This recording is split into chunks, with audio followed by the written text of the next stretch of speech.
everybody, it's Miss Judith and I am going to help you get that machine out of the closet and up and running so that you can be learning a new skill while you are sequestered in your house. The first thing you need to know is that your machine has a power cord that is specific to your machine. This power cord is not going to work in this machine. When you pull your machine out, make sure that the cord looks healthy. There's no type of damage to the cord, and you can put the pedal on the floor. Check to see that the power source works, and that's the first thing you're going to do. The instruction manual is going to have a lot of very good information in it, like how to thread the machine, how to take care of your machine, what parts need oil, how to use the attachments, and that would be the first thing that you want to look for when you pull out your machine. The way a stitch is made on a sewing machine is you have a top thread,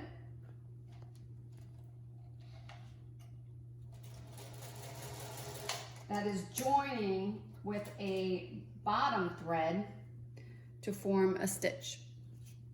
The bottom thread is coming from a small bobbin, and the bobbin is underneath this throat plate right here. And when you're first learning your machine, I find it's useful to have two different colored threads in your machine so that you can see which one is your top thread. In this case it's brown, and which one is your bobbin thread. In this case it is black. It's important to know the size bobbin that your machine needs. You're gonna see that with these three machines, they all take a different size bobbin. That's very important because your machine is not gonna run properly if it doesn't have the correct bobbin in it. In addition to the size bobbin, bobbins differ in how they go into your machine. Some have what we call a bobbin case, which is a type of metal disc that you put your bobbin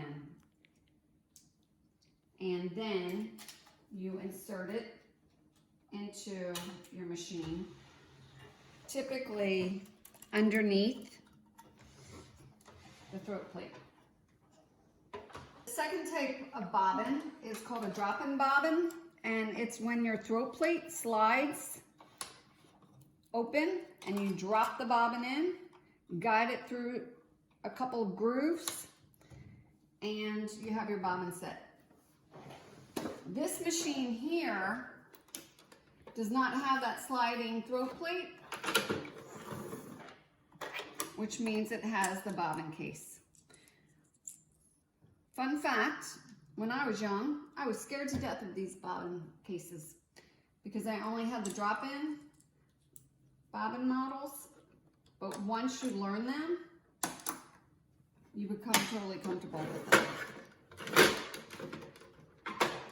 This machine again uses a bobbin case. This is a sliding bobbin, and this is also a bobbin case. Both of these two machines have something that's called a free arm, and that's another reason you're going to need your machine manual, is because the way that the free arm comes off is different for every type of machine. This machine, it slides out. If you open it up, there's a cute little storage area, and then you can put it to the side.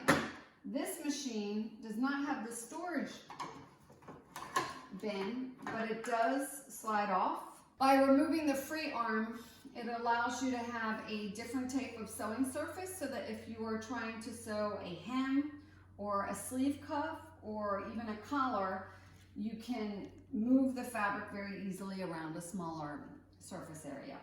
So you have your machine out, you know the type of bobbin that your machine uses, and you need to make sure that your needle is inserted into your machine properly and it is the right type of needle. Newer machines are going to thread from front to back, but in the case of this older machine, it actually threads from right to left, and the machine is not going to work if the needle is not in there correctly and if I'm not threading it right. So if I can thread one of these machines, I can thread any of these machines. They all thread the same way. They all have a lot of the same components. This is called the hand wheel. The hand wheel is what will manually raise and lower the needle. The hand wheel should only ever be turned towards you. You never want to turn it away from you. It always goes towards you. Every one of these machines has a way to pick a short stitch versus a large stitch. It also has a way to make the stitch go backwards, which we'll talk more about that later.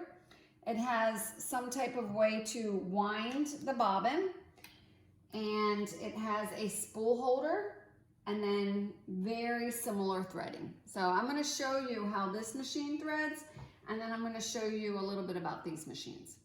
So right now, you should have your machine out. You should know how to turn it on.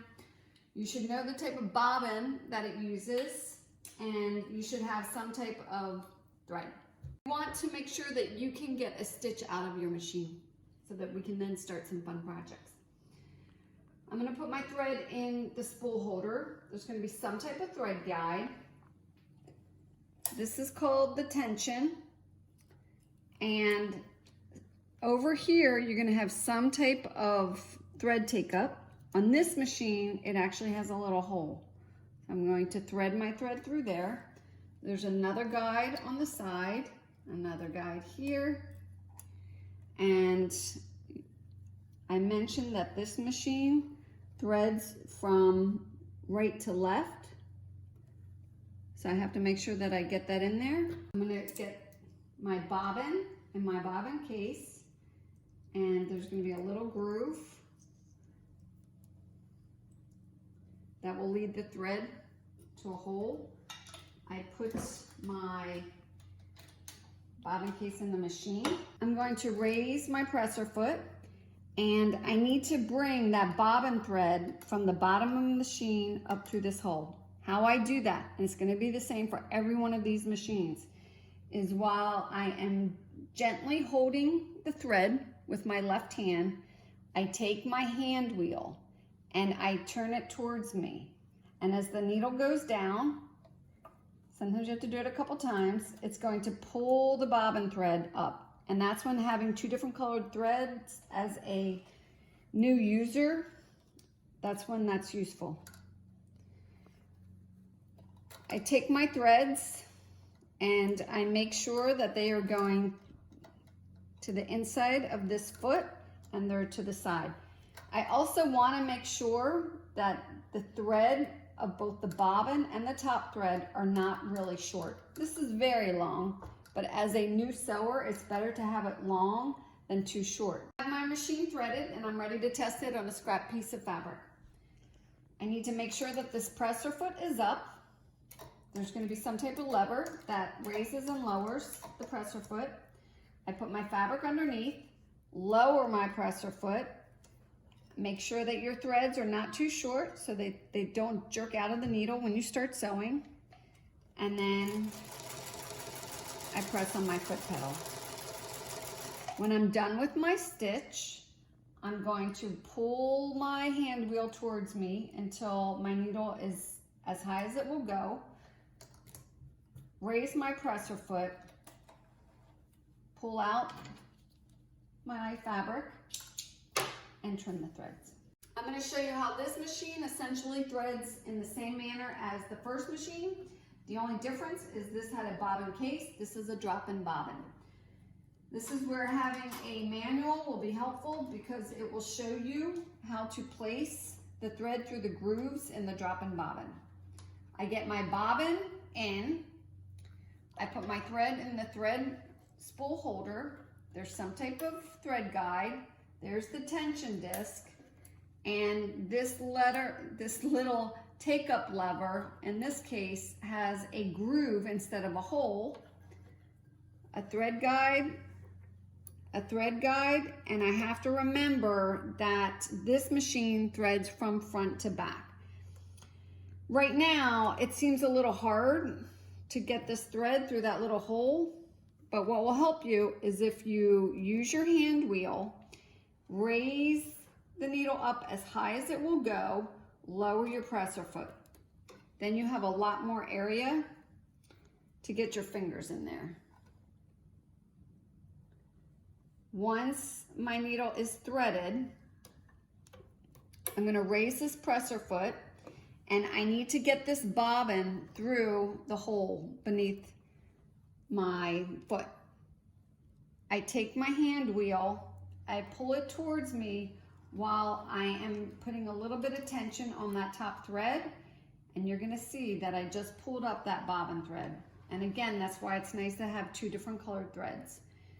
I'm gonna put my thread to the back. It's nice and long. Put my material in, lower the presser foot, do some stitches, raise my needle, raise my presser foot, pull my fabric out, trim my thread. A couple things you need to identify on your machine. You need to know where the hand wheel is. Right here is my hand wheel. I'm only ever pulling it towards me. The hand wheel is what will manually raise and lower your needle. This machine only does a straight stitch, but these two machines, when I'm first learning my machine, I want to make sure I am on a straight stitch. I don't want a zigzag stitch. This machine is showing me I have a straight stitch or several different size zigzags, so I want it on straight. This is showing me my needle position, okay? Look at my needle when I move it to the left, the center, and the right. For our purposes, you're gonna want it in the center. This is my stitch length. When I'm learning, I typically keep it on about a 3. This button is used to make the stitch go backwards, which will come in handy when we start sewing actual seams. I do have to hold it in when I'm sewing, but that's okay because when you're doing a back tack, it's only for a couple stitches. This machine, I want to make sure that I'm using a B because that is my center straight stitch. This is my stitch length, and this is my needle position. I'm gonna keep it on a 2. This is my back tack. So notice this symbol here is the same as this symbol. So that means back tack, which means your machine goes backwards. That will help you secure stitches later. I'm gonna thread this last machine. I've already put the bobbin in the bobbin case. I'm gonna put my thread in the thread spool holder. I have some type of thread guide here. This machine, the tension disc, is not as visible as the other two machines, but it is right here. Put it through the tension disc.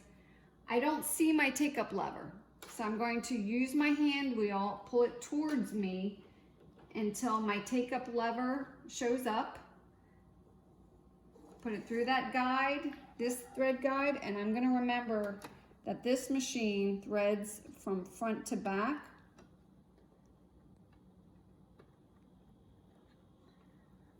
And raise my presser foot. Hold my top thread in my left hand while I pull the wheel towards me to pull up the bobbin thread. Pull my bobbin thread out, take the thread, put it between the feet, and I am ready to test my stitch. So hopefully where you are now is you have pulled out your machine. You have located a manual. Either it's in your hands or you know where to get it online. You have tried threading your machine and putting the bobbin in and gotten as far as doing a test stitch on a scrap piece of fabric. If you have any questions, just let me know and I can lead you through how to get this far.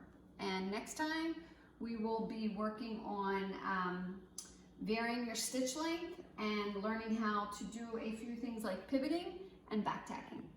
See you next time.